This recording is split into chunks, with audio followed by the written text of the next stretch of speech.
इस संसार में सबसे पहले स्त्री का जन्म हुआ,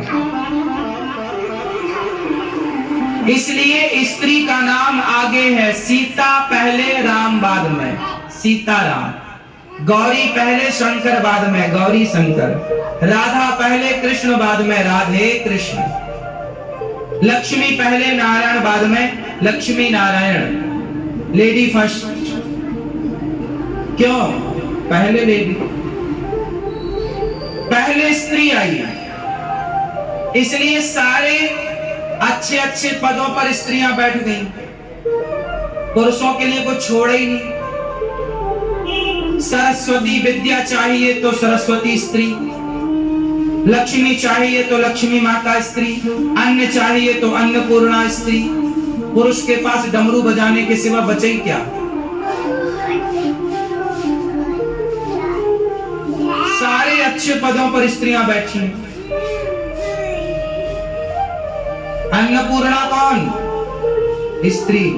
लक्ष्मी कौन? माया कौन? विद्या की देवी कौन?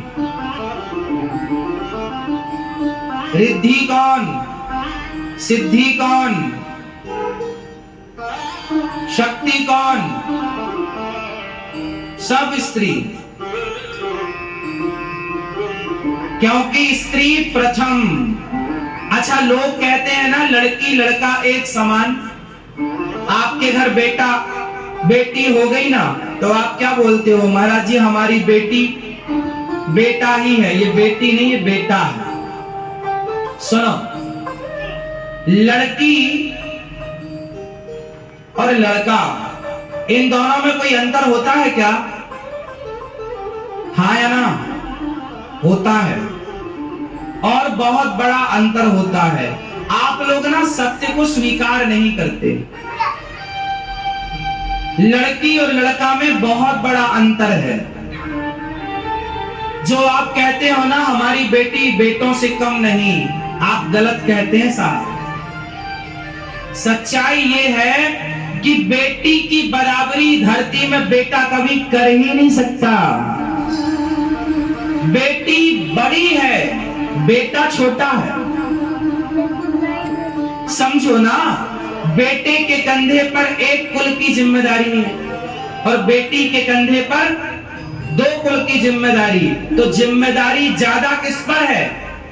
तो जिम्मेदारी ज्यादा किस पर होती है? बड़े पर, छोटे पर? बड़ा, इसलिए स्त्री बड़ी है, पुरुष से बड़ी है ना। इस धरती पर पहले स्त्री आई, इसलिए स्त्री बड़ी है। इसलिए बेटा और बेटी एक समान नहीं है, बेटी बेटे से बड़ी है। अब बड़ी को आप एक समान लाओ तो कैसे लाओगे? बेटा भाग्य से होता है और बेटी सौभाग्य से होती है। भाग्य मीन्स वन भाग्य, सौभाग्य मीन्स 100 मतलब 100 भाग्य। सौभाग्य से बेटी होती है। हर बेटी के भाग्य में बाप होता है, पर हर बाप के भाग्य में बेटी नहीं होती। इसलिए बेटी का भाग्य बेटे के भाग्य से श्रेष्ठ है, बड़ी है। इसलिए हमारे भारत में बेटी को कन्या भोज में बुलाकर बेटी को मां मानकर उसकी पूजा अर्चना की जाती है। बेटी बड़ी है बेटों से, इसलिए बेटों से ज्यादा बेटियों का ख्याल रखा करो। और बेटियों को, कुछ बेटियों को लगता है हमारी माँ तो हमसे प्यार ही नहीं करती, हमारे पिता तो हमसे प्यार ही नहीं करते, हमारा भैया बाहर घूमता रहता है और हमारी माँ बस हमें घर के भीतर रखती है। अंदर रहो, रात हो गई, चलो अंदर रहो। हमारा भैया कोचिंग करके आता है, 1 घंटे घूमता है, हम जरा 10 मिनट लेट हो जाए तो मम्मी, माँ हमारी छाती पर चढ़ जाती है, कहाँ थी तू आधे घंटे, कहाँ थी तू, समय का हिसाब दे, कहाँ लेट हो गई तू। तो हमारी माँ ना हमसे प्यार नहीं करती, हमारा बाप हमसे प्यार नहीं करता। बड़ा पक्षपात करते हैं लड़का और लड़कियों में। ऐसा आरोप लड़कियां लगाती हैं अपने माँ बाप पर, कुछ लड़कियां माँ बाप पर ऐसा आरोप लगाती हैं। तो आपके सारों पर मैं एक छोटा सा आपको निवेदन कर दूं, मेरी प्यारी प्यारी बहनों और मेरी प्यारी प्यारी बेटियों, एक छोटा सा निवेदन ये है कि देखो, जो बेटा होता है ना वो सरिया होता है। सरिया, अब रायपुर में सरिया खरीदने जाओ ना तो सरिया की दुकान में सरिया बाहर पड़ा होता है। सरिया मतलब लोहा, लोहे की सरिया जिससे घर बनता है, तो सरिया बाहर पड़ा होता है, हाँ या ना। लेकिन हीरे की दुकान में जाओ तो हीरा बाहर नहीं पड़ा होता, हीरा अंदर होता है। अंदर भी एक लाल सी डिब्बी में और तिजोरी के अंदर भी। तो हीरा तिजोरी के अंदर होता है, सरिया बाहर होता है। हीरा ज्यादा कीमती होता है कि सरिया? हीरा। तो जो बेटियां हैं उन्हें घर के अंदर इसलिए रखा जाता है क्योंकि हीरे को घर के अंदर ही रखा जाता है। बेटा बाहर है तो सरिया बाहर ही रखा जाएगा। तो बाहर बेटा तो सरिया की तरह है, इसमें जंग लगी हुई तो इसका मूल्य कम होगा। तो कितना कम होगा? रुपए 2 रुपए कम बिकेगा। लेकिन हीरा में यदि कुछ दिक्कत हो गई, जरा टूट गया, तो फिर हीरा तो पूरी कीमत खत्म हो जाएगी उसकी। 1 करोड़ का हीरा है और गिरने से चटक गया तो टुकड़े 2 हो गए, तो 1 करोड़ अब तो कोई लाख रुपए में भी ना लेगा उससे।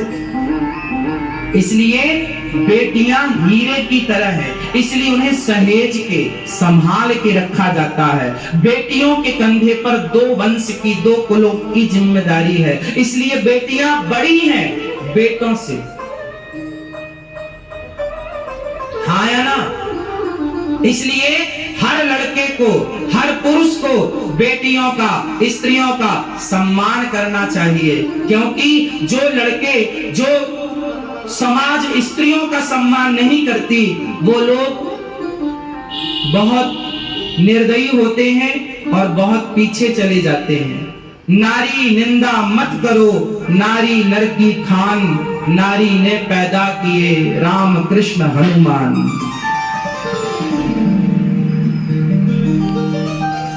स्त्रियों का सम्मान। और गलतियां कहां हुई? कुछ चीजें पढ़कर नहीं सीखी जा सकती साहब। बेटी को किताबों में कितना भी पढ़ लो, ना पढ़ पाओगे। जब तक बेटी आपके घर पैदा नहीं होगी तब तक आप बेटी को नहीं पढ़ सकते। स्त्री का सम्मान आप तब तक नहीं कर सकते जब तक आप अपनी मां का सम्मान ना करें। जो अपनी मां का सम्मान करेगा वही नारी जात का सम्मान करेगा। जो मां का सम्मान ना कर सका वो पत्नी का भी ना करेगा, बेटी का भी ना करेगा और समाज की किसी बहन और बेटी का भी ना करेगा। इसलिए अपने बेटों को पहले ऐसा बनाओ कि वो स्त्रियों का सम्मान करे। क्यों?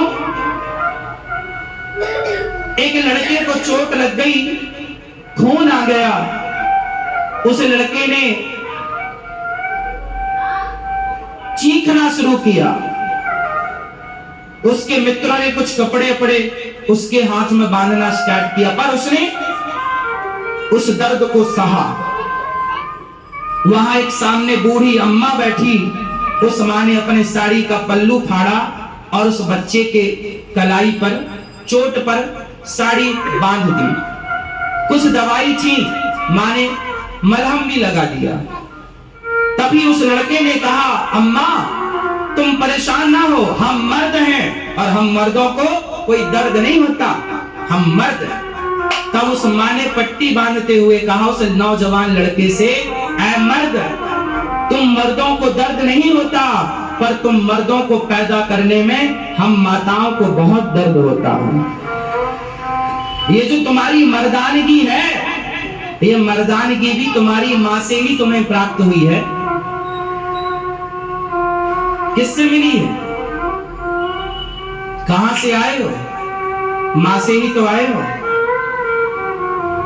तुम्हारा बाप ने तुम्हें खून में ना रखा, तुम्हारी मां ने तुम्हें खून में रखा है, अपने लहू से सींचा है तुम्हारे बदन को। इसलिए जिस माँ के पेट में 9 महीने गुजारे हो, जिस माँ के लहू से तुम्हारी सिंचाई हुई है, उस माँ का, उस नारी जात का सम्मान करना सिखाओ अपनी औलादों को, अपने बच्चों को। इस धरती में प्रथम स्त्री का जन्म हुआ, इसलिए हर पुरुष को अपनी पत्नी, अपनी माँ, अपनी बेटी, अपनी बहन का, प्रत्येक नारी जाति का सम्मान करना चाहिए। और सम्मान वही कर सकता है जो बड़ा होता है।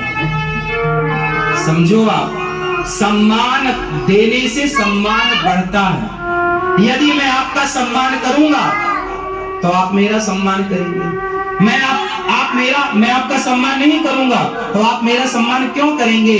अरे सम्माननीय व्यक्ति ही समाज का सम्मान करता है। जिसका सम्मान है वो तो सम्मान करेगा, जिसका सम्मान है ही नहीं वो क्या करेगा? इसलिए समझाओ नारी क्या होती है। सबसे पहले मनु और शत्रुपा में, इन दोनों की संतान में आकुति, जो धरती की पहली बेटी, उनका नाम आकुति, फिर दूसरी देवहूति, फिर तीसरी प्रसूति। आकुति के गर्भ से साक्षात यज्ञ भगवान प्रकट हुए, देवहूति के गर्भ से साक्षात कपिल भगवान प्रकट हुए, और प्रसूति के गर्भ से साक्षात भगवान शिव की पत्नी माता सती प्रकट हुई। ये तीनों श्रेष्ठ माँ हैं। आकुति के यहाँ रुचि प्रजापति से विवाह हुआ और यज्ञ भगवान प्रकट हुए। देवहूति माँ के यहाँ साक्षात कपिल भगवान प्रकट हुए।